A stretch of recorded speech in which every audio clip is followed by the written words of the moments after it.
Email, the most efficient form of communication, at least for the sender. Many businesses contact this page have an email address, and it's relatively quick and easy to begin a transaction through email. A good email can get you what you need quickly and conveniently, provided the receiver clearly understands what you're asking. I've sent countless emails privately and professionally.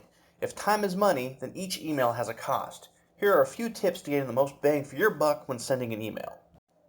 First, you want to make your subject line a concise summary. It's an opportunity to create a quick reference for what your email contains.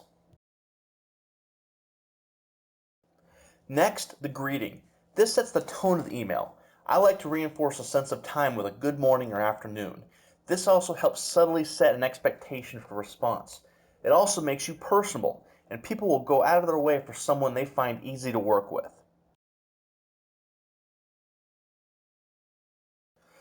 Next is the body. You want to be as clear as possible. Use lists and use words efficiently. Too many words or unnecessarily complex vocabulary raises the risk of confusion. A wall of text can make it difficult to work through your email, especially if there are multiple points or questions. Your goal here is to convey what you need with as little back and forth as possible.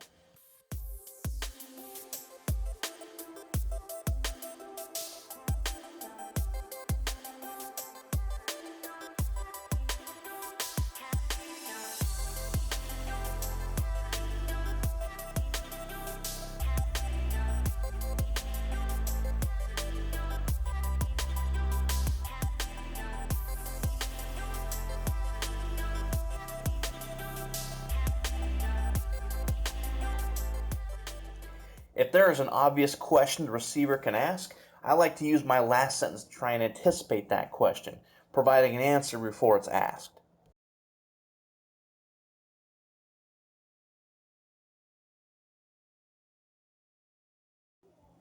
Next is your closing. You want it to be short and applicable. Choose something appropriate for the tone. Professional emails typically end with a thank you or thanks. Regards is also seen. Sincerely, best, cheers are a bit casual, but it does depend on what you're sending and to whom. A closing is an opportunity to convey professionalism and personability.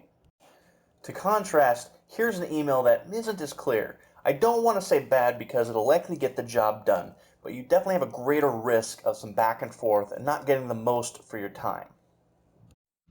I've followed these tips through the years and have been satisfied with the results. My goal has always been to send as few emails as possible. Get the message across the first time to save us all some time.